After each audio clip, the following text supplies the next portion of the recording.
चित्रकूट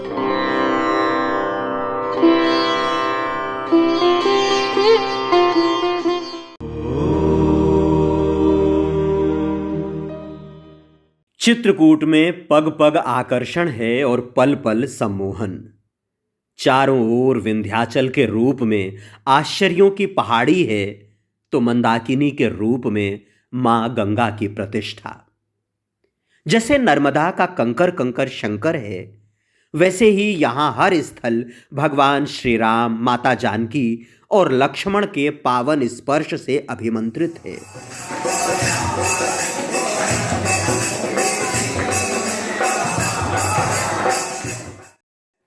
14 वर्ष के वनवास काल के दौरान श्री राम जब यहाँ 11.5 साल रहे, तब उनसे मिलने के लिए देवी देवताओं और ऋषि मुनियों के अलावा पवित्र नदियां भी चित्रकूट पधारीं। राम के बिना सरयू को अयोध्या सूनी सूनी लगी और वे तनिक सी राम के पास चित्रकूट चली आईं। कामदगिर से उतरकर सरयू कुंड में डेरा डाला।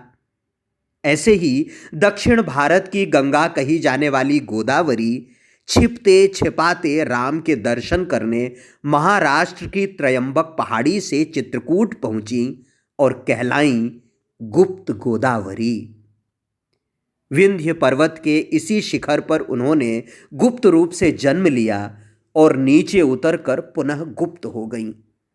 प्रकट और गुप्त होने की लीला में उन्होंने जिन 2 गुफाओं का निर्माण किया, वे धरती पर जीवंत चमत्कार हैं।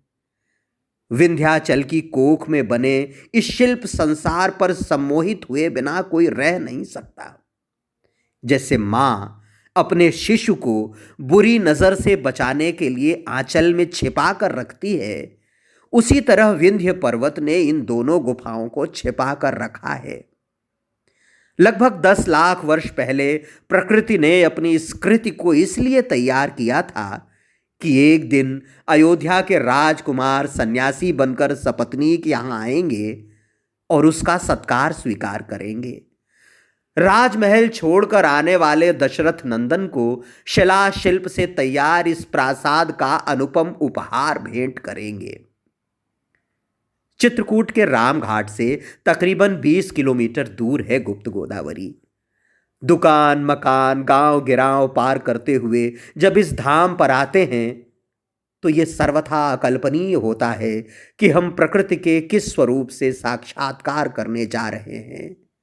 दूर से ऐसा दिखाई देता है जैसे किसी पहाड़ के शिखर पर किसी मंदिर में प्रभु के दर्शन करने जा रहे हों। लेकिन जब सीढ़ी चढ़ने के बाद एक नितांत संकरे द्वार से गुफा में प्रवेश करते हैं, तो प्रकृति का चमत्कार देखकर आंखें अपलक हो जाती हैं। चित्त इस चित्र को सहेजने में लग जाता है। जल, जंगल और पहाड़ की त्रिवेणी सम्मोहित कर लेती है। पानी और पहाड़ की अद्भुत जुगलबंदी। 2 गुफाएं हैं और दोनों अपने रूप जाल में फंसाती हैं।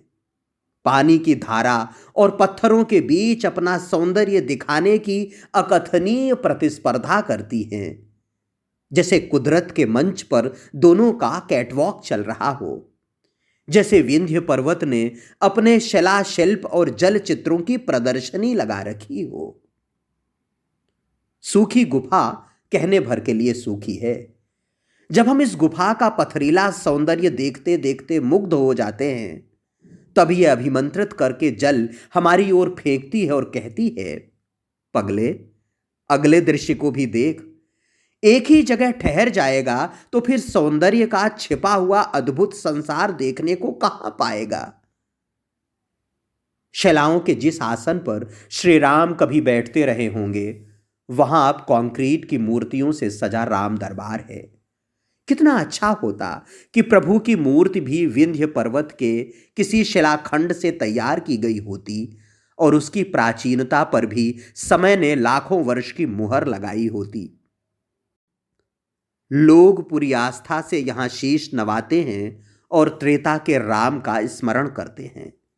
राम राम भजते हुए ये सहज ही सोचने लगते हैं कि आज से लगभग 10,000 साल पहले जब ये अरण्य इतना सघन रहा होगा कि हवा भी भीतर प्रवेश करने में सकुचाती रही होगी, तब राम ने कैसे इस स्थान को खोजा होगा, कैसे यहां रहे होंगे, किस परमानंद की अनुभूति की होगी। ये स्थान पहले से रहा होगा या विंध्य पर्वत ने राम के लिए ये पर्वतीय प्रासाद तैयार किया होगा, राम जाने। लेकिन जो कुछ भी यहां है, राम की कृपा के बिना संभव नहीं है। इसके एक एक कोने से भक्ति, भाव और प्राचीनता की सोंधी सोंधी सुगंध आती रहती है। देखते देखते भाव समाधि लगने लगती है और पहाड़ से रिसती पानी की छोटी छोटी बूंदें तंद्रा तोड़ती हैं। कहती हैं, आगे बढ़ो। कुदरत की कारीगरी देखते देखते आहा, वाह, अद्भुत जैसी भावनाएं भीतर से प्रकट हो रही होती हैं कि सामने आ जाता है सीता कुंड। इस कुंड में माता जानकी स्नान किया करती थी, इसीलिए इसका नामकरण सीता कुंड के रूप में हुआ। कुंड देखने में बहुत छोटा है, लेकिन किंवदंतियां अनगिनत छिपाए हुए हैं। कथा कहती है कि त्रेता युग में किसी एक दिन जब जानकी मैया यहां स्नान करती रही होंगी, तब मयंग राक्षस उनके वस्त्र चुराकर भागा। लक्ष्मण ने इस चोरी के लिए उसे मृत्युदंड दिया और सीता जी के एक केश से बांधकर उल्टा लटका दिया। वो दूसरे पत्थरों से टकराता तो खटखट की आवाज आती। इस आवाज के कारण लोग उसे खटखटा चोर कहने लगे। शिलाखंड बना आज भी वो उसी तरह उल्टा लटका हुआ है। काश आज भी चोरों की पहचान हो पाती और इसी तरह उल्टा लटकाने की व्यवस्था होती तो गरीबों का सुख चैन और माताओं बहनों की लाज लुटने से बच जाती। खटखटा चोर है या नहीं ये तो नहीं पता, लेकिन ये शिलाखंड गुरुत्वाकर्षण के सिद्धांतों को धता बताते हुए जिस तरह लटका हुआ है, वो किसी चमत्कार से कम नहीं और देखने वालों का दिल जरूर चुरा लेता है। अब चलते हैं गुफा के अंतिम सिरे पर, गुप्त गोदावरी के उद्गम स्थल धनुष कुंड। गोदावरी जन्मती यहां है और पहाड़ के अंदर ही अंदर दूसरी गुफा में प्रवेश करके वहां बाल लीला करती हैं। नाम से ही समझ गए होंगे कि इस कुंड की और पत्थरों की आकृति धनुष की तरह है, इसलिए ये धनुष कुंड है। इस पूरी गुफा में शिलाएं इस तरह आपस में व्यवस्थित रूप से जुड़ी हुई हैं कि लगता है भगवान विश्वकर्मा ने स्वयं अपने हाथों से तैयार किया है। इस विशाल प्रासाद के अंदर सूर्य की किरणें प्रवेश नहीं कर पाती। बिजली की रोशनी में ही इसका सौंदर्य निहारा जा सकता है। मध्यम रोशनी में मंद मंद मुस्कुराते से लगते हैं ये पत्थर। आने जाने का मार्ग बहुत संकरा है, इसलिए कम कम संख्या में लोगों को प्रवेश दिया जाता है। शहर की अशांति से जब इस परम शांति में प्रवेश करें तो फिर भला बाहर आने का मन करता है क्या? लगता है यहीं किसी एक कोने में बैठ जाएं और किसी एक पत्थर से सोहबत करके ध्यान लगा लें, बुद्ध बन जाएं और इस अंधेरी दुनिया से प्रकाश की यात्रा शुरू करें। लेकिन माया महाठगनी कहां रुकने देती है। और फिर अभी गोदावरी का गुप्त सौंदर्य पूरा प्रकट कहां हुआ है। उधर दूसरी गुफा से भी तो मुलाकात करनी है। उस पार से उसका छल छल कह रहा है, चल चल। तो उसी संकरे द्वार से बाहर निकलते हैं जिससे अंदर प्रवेश किया था। सीढ़ियां चढ़ रहे हैं और राम का ये धाम पीछे से पुकार रहा है बार बार, आना, फिर से आना। मैं भीतर ही भीतर अपने संकल्प को दोहराता हूं, आऊंगा, अवश्य आऊंगा प्रभु। तुम मनुष्य योनि देते रहोगे और मैं जन्म जन्म तक आता रहूंगा। ऊपर आए और दूसरी गुफा ने आमंत्रित कर लिया। फिर से सीढ़ियां उतरते हुए पहुंच गए पानी की कहानी देखने सुनने। पहली गुफा में पत्थरों का चमत्कार है तो दूसरी में पत्थरों के बीच जल की क्रीड़ा। गुप्त गोदावरी का प्रकट होता सौंदर्य है। पहाड़ की कोख से बाहर फूटती जलधारा है। हम पहाड़ के गर्भ में प्रवेश करते हैं और गोदावरी की धार पत्थरों पर पांव रखती हुई पहाड़ से नीचे उतरती है। कल कल, छल छल, छम छम। गोदावरी की जलधारा ने पत्थरों को काटकर मार्ग इतना सुगम कर दिया है कि उद्गम तक पहुंचकर इस अपार पार चमत्कार को देखा परखा जा सकता है। कोई कितना भी तनकर चले, यहां सिर झुकाना ही पड़ता है। गुफा में प्रवेश करने के बाद जैसे जैसे आगे बढ़ते हैं, पानी भी बढ़ता जाता है।